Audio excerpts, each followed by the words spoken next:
இது நமது கேப்டன் தொலைக்காட்சியின் காலை செய்திகளை வழங்குவதற்காக சுதா ராஜேஷ். முக்கிய செய்திகள். அரவக்குறிச்சி தொகுதியில் கேப்டன் விஜயகாந்த் இன்று பிரச்சாரம். தேமுதிக வேட்பாளர் அரவை முத்துவை ஆதரவு திரட்டுகிறார்.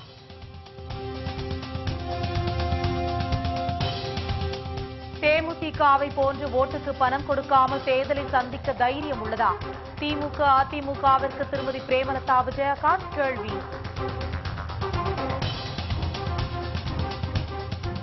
தேர்தல் பிரச்சாரம் செய்ய விடாமல் இடையூறை ஏற்படுத்தும் அதிமுகவினருக்கு திருமதி பிரேமலதா விஜயகாந்த் கண்டனம். செல்லாத நோட்டுகளை கொடுத்து மக்களை ஏமாற்றும் அதிமுக திமுகவினருக்கு தேச துரோகிகள் என விமர்சனம்.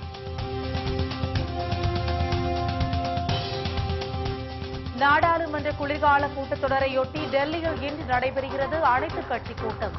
ரூபாய் நோட்டு பிரச்சினை உள்ளிட்டவைகள் குறித்து ஆலோசிக்கப்பட உள்ளதாக தகவல்.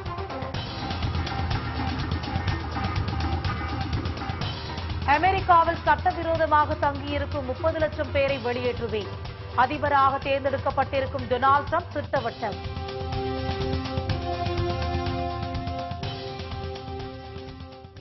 விரிவான செய்திகள். அரவக்குறிச்சி தேமுதிக வேட்பாளரை ஆதரித்து கட்சியின் தலைவர் கேப்டன் விஜயகாந்த் இன்று பிரச்சாரம் செய்கிறார். திருப்பரங்குன்றம், அரவக்குறிச்சி, தஞ்சை ஆகிய 3 தொகுதிகளில் போட்டியிடும் தேமுதிக வேட்பாளர்களை ஆதரித்து கேப்டன் விஜயகாந்த் பிரச்சாரம் செய்து வருகிறார். இந்நிலையில் அரவக்குறிச்சி தேமுதிக வேட்பாளரை ஆதரித்து பேருந்து நிலையம் அருகில் இன்று நடைபெறும் பொதுக்கூட்டத்தில் கேப்டன் விஜயகாந்த் கலந்து கொண்டு எழுச்சி உரையாற்றுகிறார். இதனிடையே திருப்பரங்குன்றம் தேமுதிக வேட்பாளர் தனபாண்டியரை ஆதரித்து நேற்று முன்தினம் பிரச்சாரம் செய்த கேப்டன் விஜயகாந்த் ஜல்லிக்கட்டு தடைப்பட்டதற்கு திமுக தலைவர் கருணாநிதியும் அவரது மகன் ஸ்டாலினும் தான் முக்கிய காரணம் என்று குற்றம் சாட்டினார். அடுத்த ஆண்டு ஜல்லிக்கட்டு நடைபெற டெல்லி வரை சென்று போராடுவேன் என்றும் கேப்டன் விஜயகாந்த் உறுதியளித்தார். தேமுதிகவை போன்று ஓட்டுக்கு பணம் கொடுக்காமல் தேர்தலை சந்திக்க தைரியம் உள்ளதா என்று திமுக அதிமுகவிற்கு திருமதி பிரேமலதா விஜயகாந்த் கேள்வி எழுப்பியுள்ளார். தஞ்சையில் தேமுதிக வேட்பாளர் அப்துல்லா சேட்டை ஆதரித்து புதிய பேருந்து நிலையத்தில் பிரச்சாரம் செய்த அவர் திமுக அதிமுகவும் ஓட்டுக்கு பணம் கொடுத்து மக்களை ஏமாற்றி வருவதாக குற்றம் சாட்டினார். தேமுதிகவை போன்று ஓட்டுக்கு பணம் கொடுக்காமல் திமுக அதிமுகவும் மக்களை நேரில் சந்தித்து தேர்தலை எதிர்கொள்ள தைரியம் இருக்கிறதா என்றும் அவர் கேள்வி எழுப்பினார். எனவே லஞ்சம் ஊழலில் ஊறி திளைத்த அந்த 2 கட்சிகளுக்கு வரும் தேர்தலில் மக்கள் சரியான பாடம் புகட்ட வேண்டும் என்றும் திருமதி பிரேமலதா விஜயகாந்த் கேட்டுக் கொண்டார். திமுக அதிமுக இன்னைக்கு வெறும் ஓட்டுக்கு காசு என்று சொல்றாங்க. கையில நோட்டை வச்சுக்கிட்டு வீடு வீடா போய் குறிப்பெடுத்து யார் யாருக்கு ஓட்டு கொடுக்கணும், காசு கொடுக்கணும்னு நினைக்கிறாங்க. அவர்கள் ஓட்டுக்காக நோட்டை தருகிறார்கள். அந்த நோட்டுக்கும் நேற்று 2 நாளைக்கு முன்னாடி வேட்டு வைத்தார் நமது மோடி அவர்கள். இன்னைக்கு அந்த ஓட்டுக்கு வேட்டு. எனவே எது செல்லும் நோட்டு எது செல்லாத நோட்டு என்று தெரியாத அளவுல மக்கள் இன்னைக்கு குழம்பி போயிருக்கீங்க. செல்லாத நோட்டை வாங்குவதும் இந்த நாட்டுக்கு நாம் செய்யும் துரோகம் என்பதை புரிந்து கொள்ளுங்கள். அதை விநியோகிக்கும் 2 கட்சிகளையும் தேர்தல் ஆணையமும் சரி நீதிமன்றமும் சரி இரும்பு கரங்களை கொண்டு செல்லாத நோட்டுகளை மக்கள் கிட்ட விநியோகித்து அவர்களை இன்றைக்கு மனம் மாற செய்யக்கூடிய 2 கட்சிகளையுமே கண்காணிக்க வேண்டியது தேர்தல் ஆணையத்தின் கடமை என்பதை இந்த நேரத்தில் நாங்கள் பதிய வைக்கிறோம். தஞ்சை மாதாக்கோட்டை கோவிலில் பிரச்சாரம் செய்த திருமதி பிரேமலதா விஜயகாந்த் மருத்துவமனையில் உள்ள முதல்வர் ஜெயலலிதாவின் உடல்நிலை குறித்து இதுவரை தெளிவுபடுத்தாததற்கு கண்டனம் தெரிவித்தார். மீத்தேன் திட்டத்திற்கு கையெழுத்திட்ட ஸ்டாலின் தற்போது இரட்டை வேடம் போடுவதாகவும் அவர் குற்றம் சாட்டினார். ஜெயலலிதா அவர்கள் 55 நாளா ஐசியூல இருக்காங்க சென்னையில. அங்க என்ன நடக்கிறது என்ற உண்மையை இன்னைக்கு மக்கள் கிட்ட யாருமே சொல்லாமல் மறைத்து கொண்டு இருக்கிறாங்க. இதை வன்மையா நாம கண்டிக்கணும். அதே போல திமுகவை சேர்ந்தவர்கள் மீத்தேனுக்காக கையெழுத்து போட்டது திமுகவில் இருக்கும் ஸ்டாலின் அவர்கள் தான். இன்னைக்கு அவர் நீலி கண்ணி வடிச்சுக்கிட்டு இருக்கார். விவசாயிகளுக்காக அனைத்து கட்சி கூட்டத்தை கூட்டணும், யாருமே வரலன்னு நீலி கண்ணி வடிச்சுக்கிட்டு இருக்கார். இதைத் தொடர்ந்து தஞ்சை பிள்ளையார்பட்டியில் பிரச்சாரம் செய்த அவர் தேர்தல் பிரச்சாரம் செய்ய விடாமல் காவல்துறையின் உதவியுடன் அதிமுகவினர் பல்வேறு இடையூறுகளை ஏற்படுத்துவதாகவும் புகார் தெரிவித்தார். ஆட்சி அதிகாரத்தை பயன்படுத்தி இதுபோன்ற இழிவான செயல்களில் ஈடுபடும் அதிமுகவினருக்கு திருமதி பிரேமலதா விஜயகாந்த் கண்டனம் தெரிவித்தார். ஆளுங்கட்சியினுடைய அதிகாரத்தை பயன்படுத்தி அனுமதியே பெறாமல் எங்களுக்கு வீணாக எங்களுக்கு இடைஞ்சலை ஏற்படுத்த வேண்டும் என்பதற்காகவே எங்களுக்கு முன்னாடி ரூட் போட்டு போறது, இங்க வந்து பிரச்சனையை கிளப்புறது. அதற்கு காவல்துறையை சேர்ந்த நீங்கள் அனைவரும் அவர்களுக்கு உறுதுணையாக இருப்பதை தேசிய முற்போக்கு திராவிட கழகத்தின் சார்பாக நாங்கள் வன்மையாக கண்டிக்கிறோம். ஏன்னா ஆளுங்கட்சி ஆயிட்டன்ற மமதையில யாரும் ஆடாதீங்க. யாராக இருந்தாலும் நான் எச்சரிக்கிறேன், உங்க எல்லாரையும் பார்த்து நான் எச்சரிக்கிறேன். முழுமையாக முறையாக அனுமதி பெற்றுதான் இந்த இடத்துல நாங்கள் வந்திருக்கிறோம். கேப்டன் என்றைக்கும் தேசிய முற்போக்கு திராவிட கழகத்தை மக்களுக்காக நல்வழியில சிறந்த முறையில கொண்டு செல்லுகின்ற ஒரு நல்ல தலைவர் தானே தவிர உங்களை மாதிரி எங்களால சீப்பா பிஹேவ் பண்ண முடியாது. காவல்துறையை சேர்ந்தவர்களே, காவல்துறைக்கே ஒரு இலக்கணமாக வாழ்ந்தவர் நமது கேப்டன் என்பதை நீங்க யாரும் மறந்துடாதீங்க. இன்னைக்கு ஒரு போலீஸ் டிபார்ட்மெண்ட் எப்படி இருக்கணும் என்பதற்கு உதாரணமாக வாழ்ந்து காட்டியவர் இன்னைக்கு நமது கேப்டன் அவர்கள். இன்றைக்கு ஆளும் கட்சியினுடைய அதிகாரம் கையில இருக்கிறது என்பதற்காக உங்களுக்கு தகுந்த மாதிரி சட்டத்தை தயவு செய்து வளைத்துக் கொள்ளாதீர்கள். தஞ்சை மருத்துவக் கல்லூரி அருகில் பேசிய திருமதி பிரேமலதா விஜயகாந்த், செல்லாத நோட்டுகளை கொடுத்து மக்களை ஏமாற்றும் அதிமுக திமுகவினர் தேச துரோகிகள் என்று கடுமையாக விமர்சித்தார். ஜெயலலிதா ஐசியூவில் உள்ளது போன்று தமிழகமும் ஐசியூவில் உள்ளதாக அவர் தெரிவித்தார். தண்ணீரின்றி விவசாயிகள் தற்கொலை செய்து கொள்வதாக வேதனை தெரிவித்த அவர், அண்டை மாநிலங்கள் மற்றும் மத்திய அரசு மீது குறை கூறும் அதிமுக அரசு தமிழகத்தில் உள்ள கால்வாய்களை தூர்வாராதது ஏன் என்றும் கேள்வி எழுப்பினார். இன்னைக்கு எது செல்லும் காசு எது செல்லாத காசு என்றே தெரியாத அளவு நமது மக்களை குழப்பத்துக்கு கொண்டு போய் விட்டுட்டாங்க. அதே போல இன்னைக்கும் நான் கேள்விப்படுகிறேன், அந்த செல்லாத காசான 500ஐயும் 6ஐயும் கொடுத்துதான் மக்களை இன்னைக்கு அவங்க திமுக அதிமுக ஓட்டு கேட்கிறார்கள் என்பதை கேட்கும் பொழுது உண்மையிலேயே எனக்கு வேதனையா இருக்கு. ஏன்னா ஒரு செல்லாத காசை மக்களுக்கு கொடுத்து ஏமாற்றுவதும் ஒரு தேச துரோகம் என்பதை உறுதியாக இந்த நேரத்தில் உங்கள் அத்தனை பேர் முன்னாடி நான் பதிய வைக்கிறேன். திமுகவின் நிலைமையும் மிகவும் மிகப்பெரிய ஒரு கேள்விக்குறி. ஏன்னா கலைஞருக்கு இன்னைக்கு 94 வயசு, அவருக்கும் உடம்புக்கு முடியல.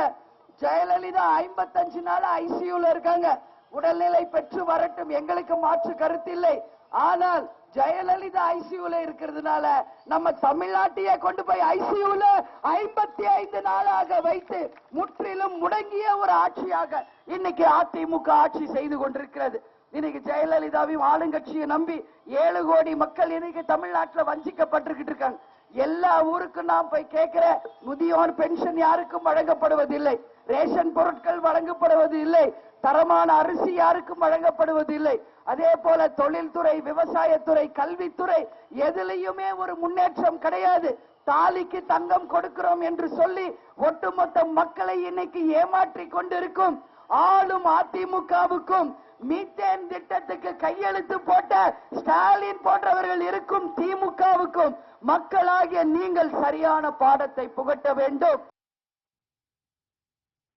இதைத் தொடர்ந்து கொடிமரத்து மூலை பேருந்து நிலையம், கீழவாசல் காமராஜர் சிலை, பூக்கார தெரு, சுப்பிரமணியன் கோவில் உள்ளிட்ட இடங்களில் பிரச்சாரம் செய்த திருமதி பிரேமலதா விஜயகாந்த், மக்கள் பிரச்சினைக்காக அனைத்து கட்சி தலைவர்களை கேப்டன் விஜயகாந்த் நேரில் சந்தித்ததை போன்று ஸ்டாலின் சந்திக்காதது ஏன் என்றும் கேள்வி எழுப்பினார்.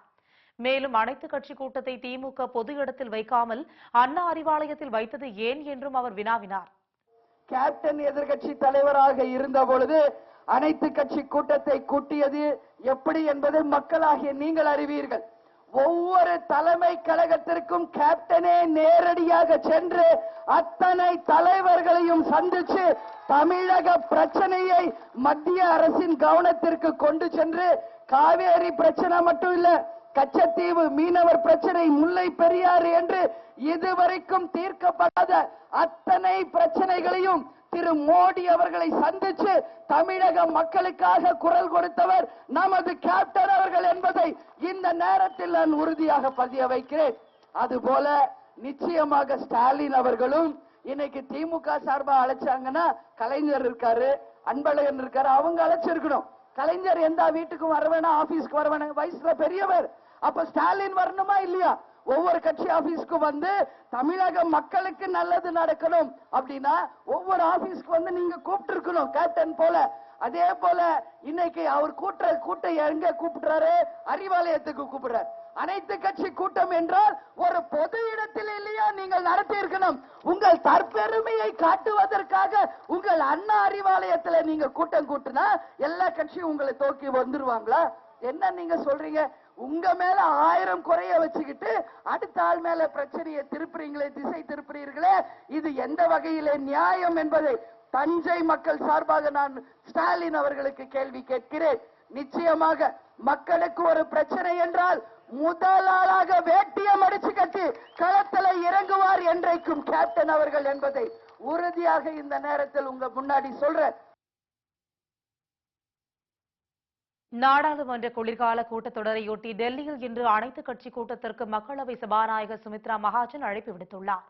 நாடாளுமன்ற குளிர்கால கூட்டத்தொடர் நவம்பர் மாதம் 16ஆம் தேதி தொடங்கி டிசம்பர் மாதம் 16ஆம் தேதி வரை நடைபெறும் என அறிவிக்கப்பட்டுள்ளது.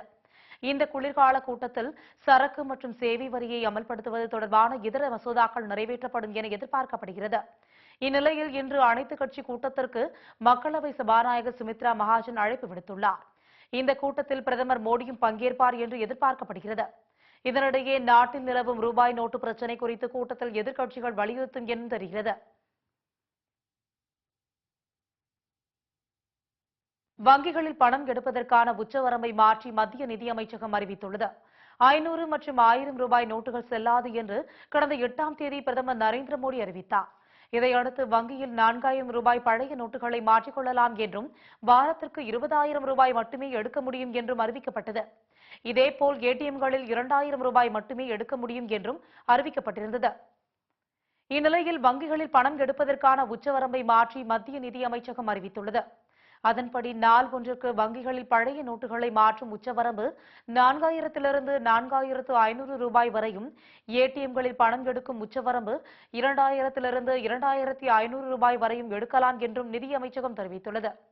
மேலும் ஒரு வாரத்திற்கு 20000 ரூபாய் வரை எடுக்கலாம் என்றிருந்த உச்சவரம்பு 24000 ரூபாயாகவும் உயர்த்தப்பட்டுள்ளது.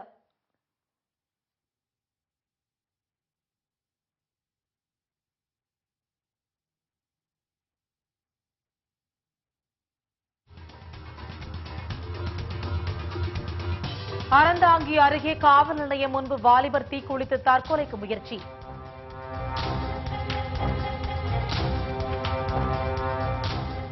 ஏடிஎம்மில் பணம் எடுக்க சாலையோரத்தில் வரிசையில் நின்றவர்கள் மீது கார் மோதி விபத்து.